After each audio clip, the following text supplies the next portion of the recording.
Hello, Hollywood Times viewers. Judy Shields here. I am happy to welcome back the Czar of Noir, host of TCM's Noir Alley franchise, and author of movie history, Dark City, novels, biographies, plays, and film, Eddie Muller. Hi, Eddie. Hi, Judy. How are you? It's nice to be here. Woo! It's good to see you. And where are you dialing in from? I'm home. I'm in the San Francisco Bay Area, and I want to know where you got that fabulous backdrop you're sitting in front of. I should have one of those on my wall. It's like a big mural. That's great. Yeah, I took a picture of your book, and that's about all I could get. I tried to get the whole thing on there, but I got that, and I love to because this is an amazing book, folks. Amazing, you know. It makes me very happy to hear you say that. I've talked to you before about your Dark City book, the other one, but this one, folks, it's just here it is. Right. It's just beautiful. It's just the perfect size for everyone's coffee table, and you will be using it in your bar area. This is really great. It's called Eddie Muller's Noir Bar, cocktails inspired by the world of film noir. It's just breathtaking. You open it up, and this first picture here with this typewriter and this lamp.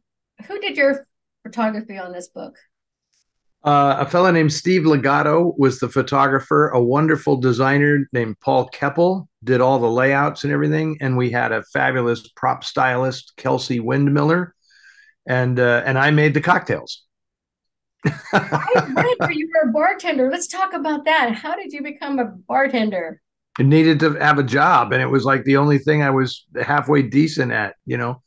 I mean, I'm a writer. That's what I do. That's what I've always done. And honestly, the only other two jobs I've ever had were a house painter and a bartender, other than writing for a living. And so my bartending career was relatively short. It was when I was very young, and I worked in a few bars and then a few catering services and a hotel, and then was out of that and was a full-time journalist fairly quickly. But the cocktail thing kind of stuck with me, and it's something I've always enjoyed.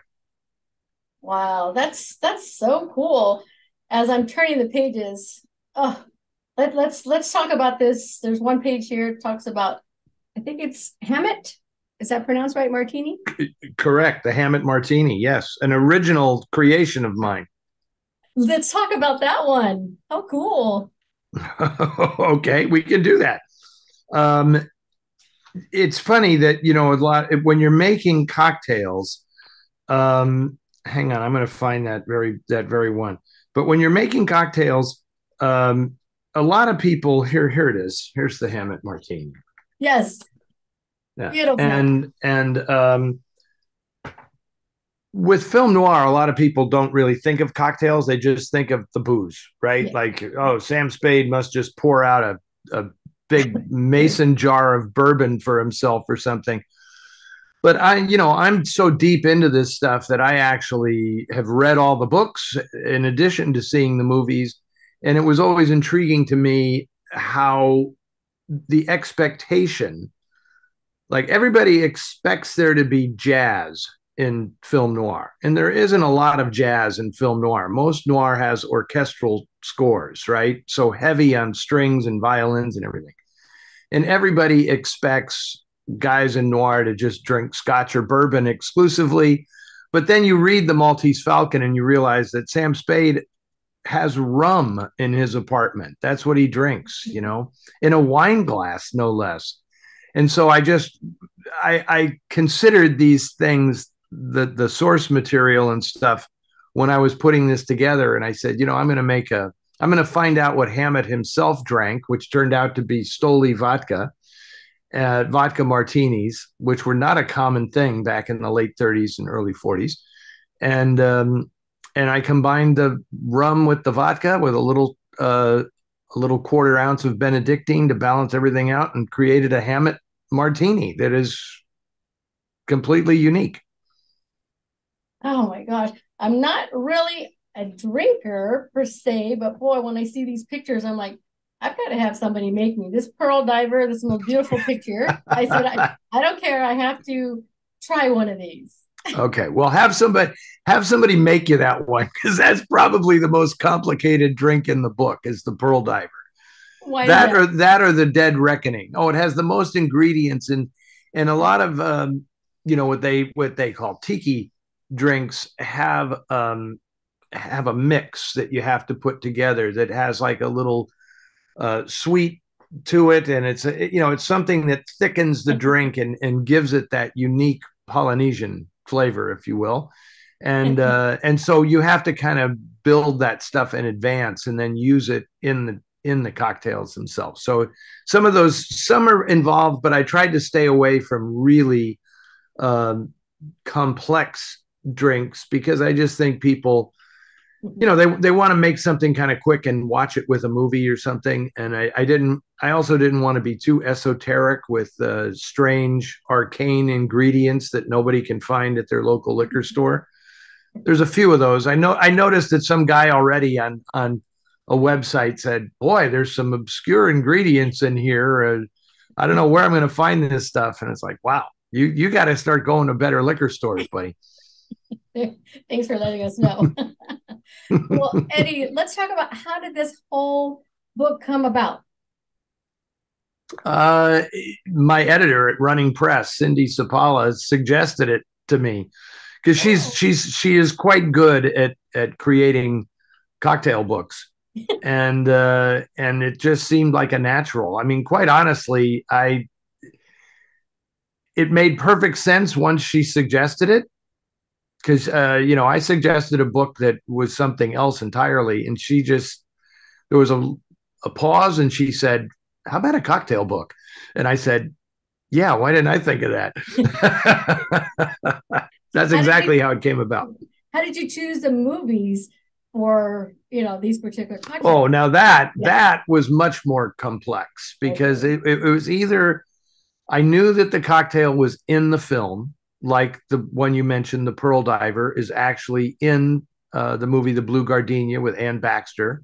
Raymond Burr plies her with too many Pearl Divers, which leads to the episode that the plot hinges on.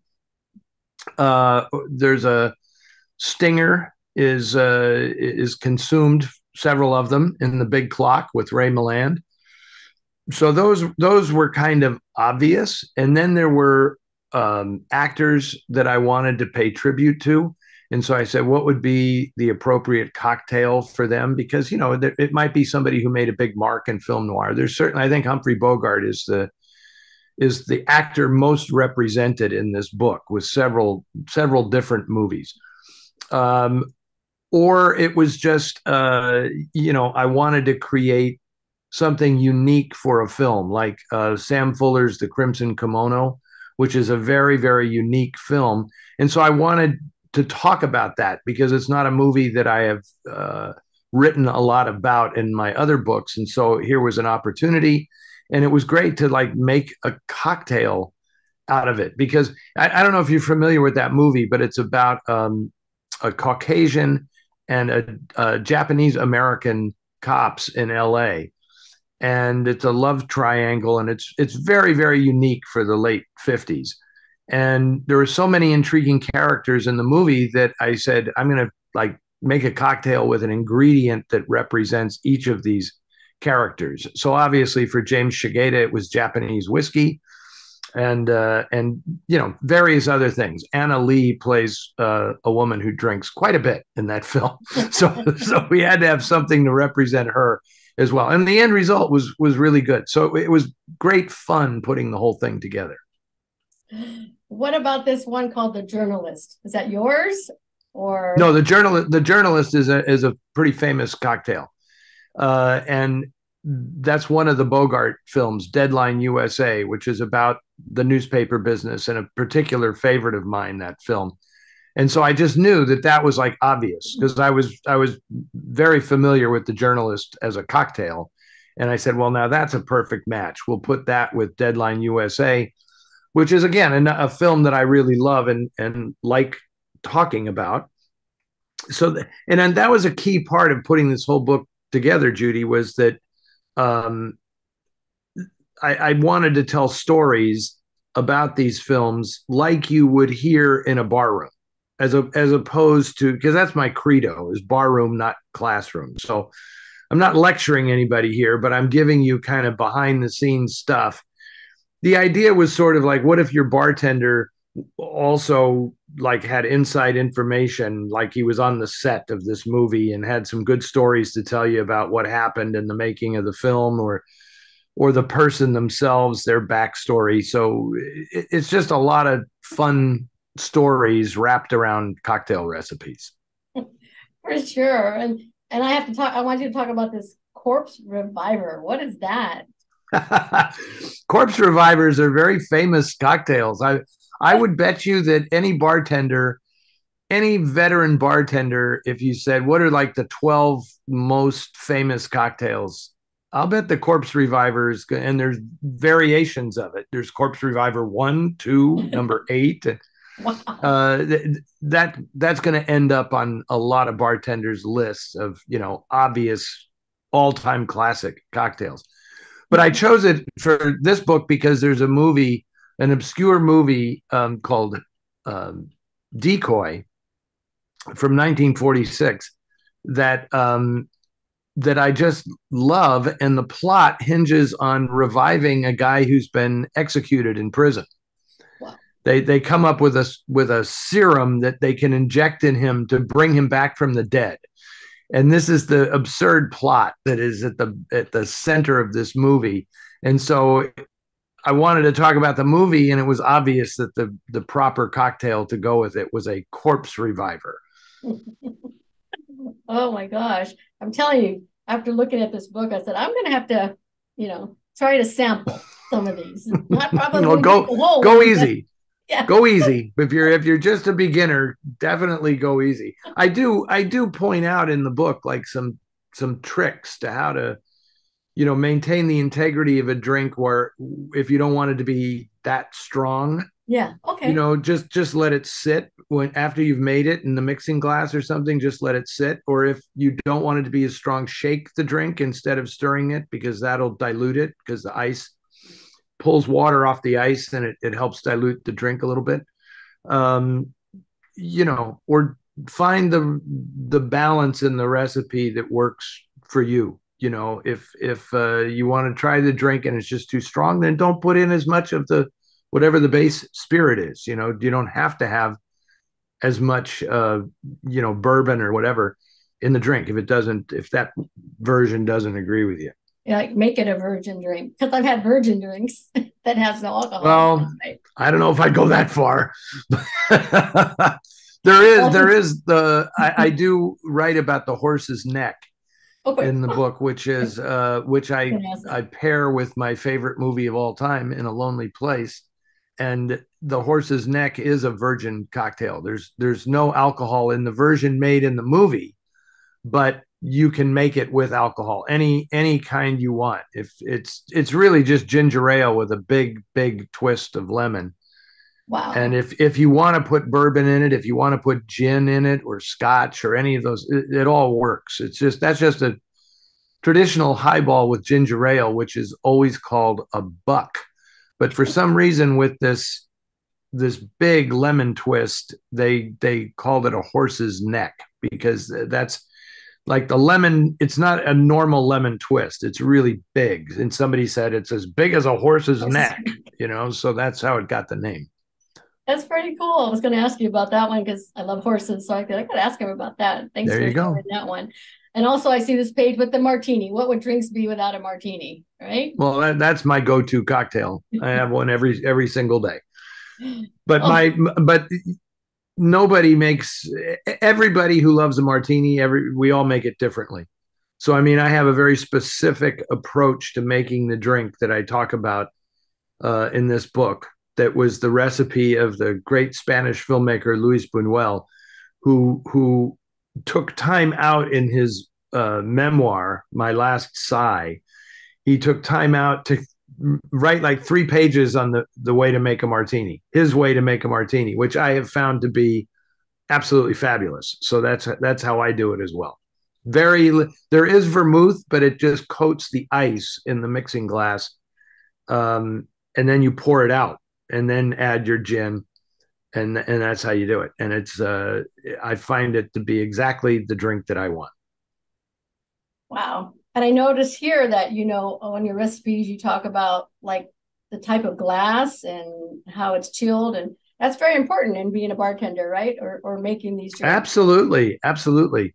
I hate drinking cocktails out of plastic. It's like it's not even worth it if you can't actually have a chilled glass. And it's funny because people say, what's the most important thing for an at-home bar? If you want a bar in your home, and people think I'm joking when I say an ice maker. You have to have an ice maker because if you make cocktails at home, you're going to use so much ice that if you just have your ice stored in trays or something like that, it's not going to work. So you really need an ice maker because I believe everything needs to be properly chilled. Your glasses, you can put them in the freezer or load them up with ice before you make the drink and then throw the ice out so that the glass is properly chilled before you pour where you strain the drink in there. Yeah, I mean, the ritual of making a cocktail is very important. It's supposed to be a very relaxing thing. It's like your reward at the end of the day is I'm going to have a cocktail and my wife and I have our cocktail hour and we just sit and talk about what happened that day and everything. And there's a ritual involved, that you stop to make the cocktail, you make the cocktail properly. Yeah. And then you don't do anything else while you're drinking it. That's the point, right? So it slows the day down, which is what we like. Oh my gosh, that sounds amazing. What drink does your wife like?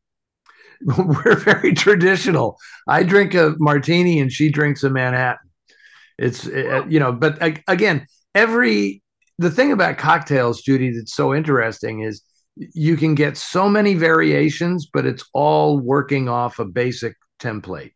Like the four basic cocktails are a martini, a Manhattan, an old fashioned, and a Negroni. Those are like the four basic drinks, and like people say, I'll have a Rob Roy. Well, a Rob Roy is just a Manhattan, but it's made with scotch instead of bourbon or rye, as the case may be.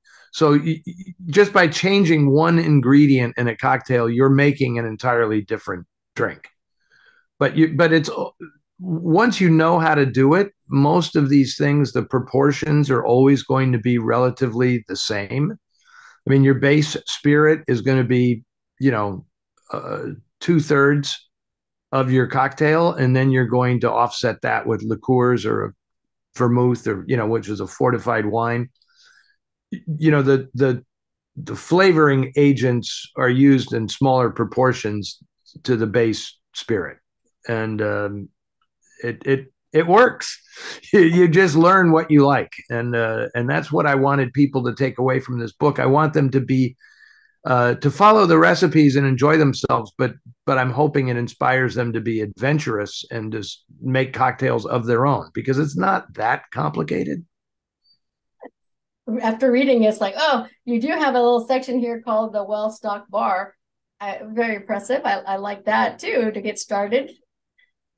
Yeah, it's very simple. Somebody wrote me the other day and said, I want to give this book to my husband as a gift, but it seems like I should be including some barware with it.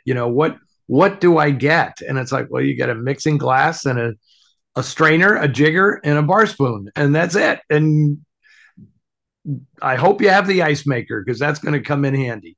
But you will find that you're going to spend once you get into it and you become a cocktail aficionado, then you spend all your money on A, alcohol, and B, glassware.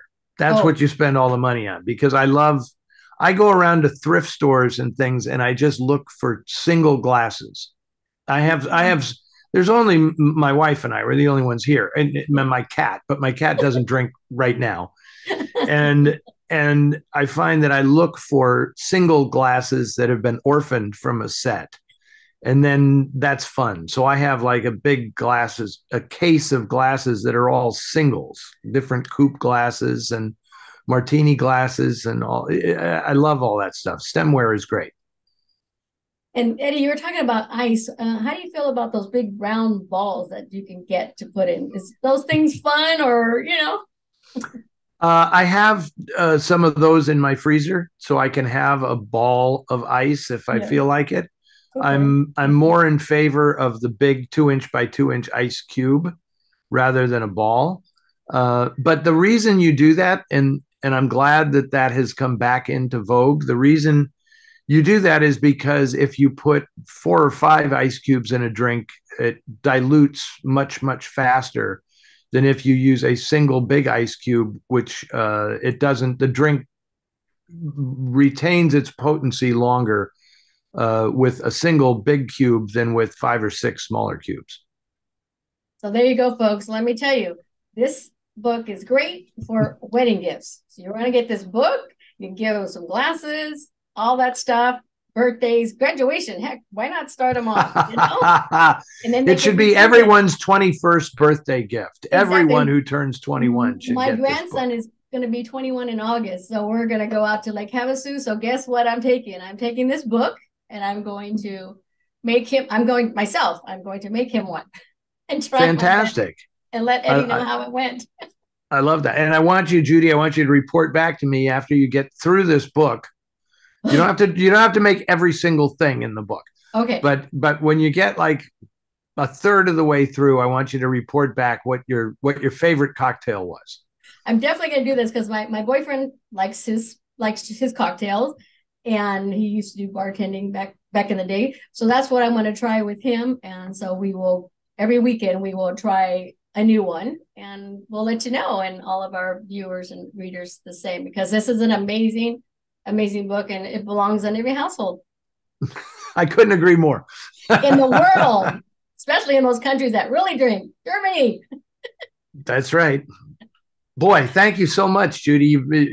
I appreciate your enthusiasm for the book. And now the book is out now. How can they find the book? Well, you can get the book. I think it's available everywhere. It should be. Yes. And not just bookstores. I think it's in like lifestyle stores, and I hope like liquor stores should start carrying it too. There's a lot of really great boutique places you can go now to buy your cocktail accoutrement, which is a big part of the whole experience. But yeah, you can get it anywhere if you order it through my pal Jeff Mantour at Larry Edmonds Books in Hollywood. Yes. You can actually get it signed. That's the only online outlet where I'm signing books. Got it. For people who buy it through Larry Edmonds. That's important. And support him too. So absolutely great. Absolutely. It's the greatest bookstore in LA. Oh yeah, I'll put a link up to his too for that, because it's always amazing to have the autographed author on a book. So it was great to see you at TCM this past month or so. It was fun. That was fun. That was a lot of fun. So folks, if you've never gone to TCM Film Festival, do it next year. It's an amazing thing. And you get to see Eddie in person. He's really out there and loves his fans. Or go on the cruise. Go on the TCM cruise, because there's a lot of bars on the cruise. Yeah, it's in November. I think it's November 6th to the 11th, the TCM cruise leaving out of San Diego. Wow. And you'll be a bartender? That could happen. That would be great, right? That could happen. I'm sure we'll try to feature the book in some way. Yes, and folks, buy 2 copies. Go donate one to your library. Great place for one of these books to be at the library too. Well, I appreciate that a lot of people have told me I have to buy 2 because one is going to get all messed up. The book's so beautiful that I'm going to mess one up. And I said, don't. I'm glad you want to buy 2. But my attitude is, you couldn't pay me a higher compliment than to just wreck the book by using it. Stain it, spill on it, spill maraschino cherry juice on it. It's all good. It's all good as far as I'm concerned. I like it. I consider it a great compliment to see my books mashed from use. or you dog ear it, as we call it, right? Dog ear. Exactly. I noticed that you have a lot of little tags. You have little stickies throughout. Yeah, very good. That's me, because those are the ones I want to try first. Fantastic. I think you have it color coded by base spirit, like yellow is gin, and yeah, that's good. That's a reporter for you, writer, right? Very good. Well, we're so glad that you were able to join us, and I just love seeing you from your home there, and I admire all your books, and it just looks amazing, and I love your sweatshirt. Thank you. It was cold in the house today, so you should see underneath this. You can't see it, but underneath this, I have on a Doris Day T-shirt. Oh, it was amazing. Well, I have a sweater on. It's cold down here in Los Angeles. It's like this is what is it, June gloom? But yeah, but it's not so bad. It's as you can see, the sun has come out, and I'm doing okay now. No, we do appreciate you taking the time to talk to us, and an amazing job on this amazing book. It's just there it is, folks. It's amazing. Thank you so much, Judy. I really appreciate it. It was fun talking with you. It's always fun talking to you.